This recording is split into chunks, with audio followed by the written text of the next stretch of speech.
The next story is entitled Emperor. Before you listen to this, I'm obliged to tell you that I'm indebted to my colleague Hank Cheeseman, who I hope considers me to be a close personal friend and is to be my ghostwriter. Since I'm not at all that much of a bookworm, I've left him the task of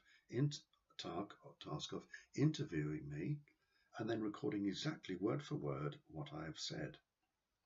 For me, facts are of vital importance, especially if they concern me. Alternative facts are lies, in my humble opinion, which no one can dispute. Being such a successful businessman, I take pride in having achieved all the plaudits and accolades that are rightly due to me. And of course, my supreme wealth is legendary. Everything I touch, I change into gold. I've been told I'm like King Midas, whoever he was.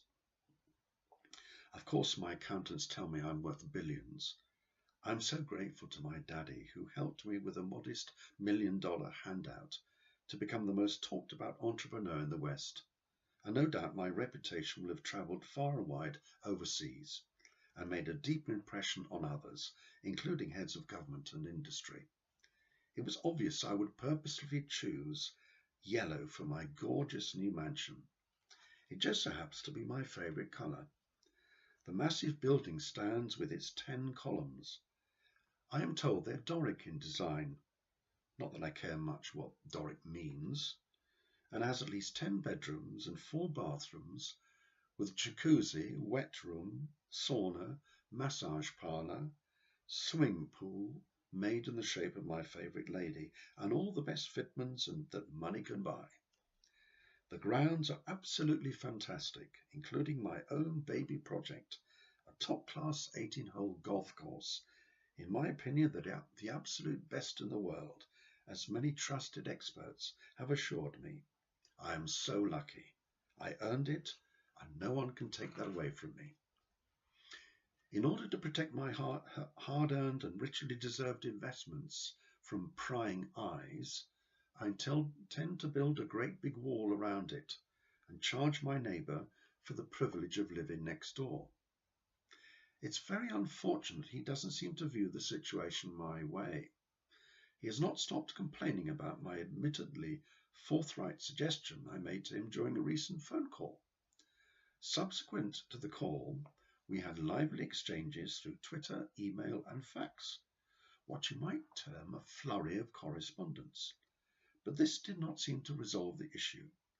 I'm still determined to get my way, even if I have to take legal action, because my attorneys assure me right is on my side.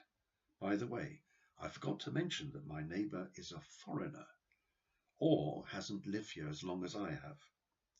What he knows, or soon will know, is that I have all the financial resources to completely destroy him.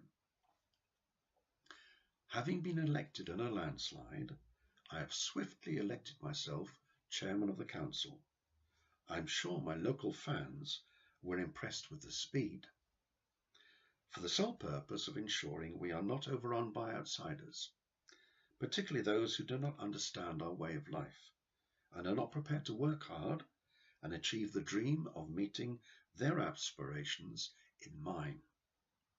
I have set up roadblocks on the incoming highways for the law enforcement officers to monitor and weed out anyone looking suspiciously like strangers, drifters, and deplorables. They were personally given carte blanche by me to deal with situations as they saw fit, even to the point of accelerating the process of law there and then, if you see what I mean. Law is, after all, in the hands of the powerful, provided they are answerable to me.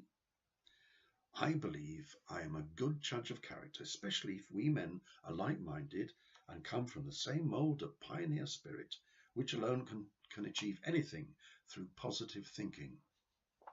They will be blessed with compliant wives who serve them as homemakers and rearers of their offspring, while they do the hard work. I am resolved to run a tight ship, and we will not accept shirkers or grumblers.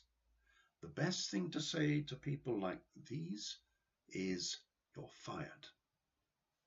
All the furniture in my impressive office is especially hand-picked to suit my particular needs.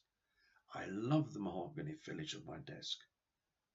I expect the surfaces to be wiped every day by our troop of willing maids who are shipped out from all corners of the Far East. They are quite content with their low wages, and no questions are asked by their minders. It's a good deal all round. My wife doesn't seem particularly enamored with the idea of joining me. She still insists on staying at our other, less glamorous mansion because, as she puts it, she doesn't want to disrupt our boy's education at the local school. I have my doubts as to whether that is actually the real reason for her truly irksome absence from my side. I think what is far more likely is that she has cooled as far as her feelings for me are concerned, despite the fact I have lavished her with a host of beautiful things. She ought to be grateful for my generosity. I tried to use every means at my disposal, including dark threats and light sweetness, which might have done the trick and persuaded her how wrong she was to go against my will. Well, she can play that game for so long until my rage gets the better of me, and I cannot be held responsible for my actions. As it so happens, I am my own arbiter, so what do I care what you listeners think? I have my entire hand-picked staff at my beck and call at a moment's notice, day or night. The nerve centre of operations lies in the boss's study, from where decisions are made to bring the community up to scratch according to my annual plan. I was educated to believe that nothing can stand in your way if you are determined enough to succeed. I should say nothing and no one. If anyone does try to oppose me, then that person becomes my enemy by definition, and therefore I should treat him accordingly with unrelenting vigor all the time. I am engaged in a vicious war where I do not take prisoners. Hank, what was that fairy story you told me the other day about the emperor who had no clothes? Hadn't heard that one before.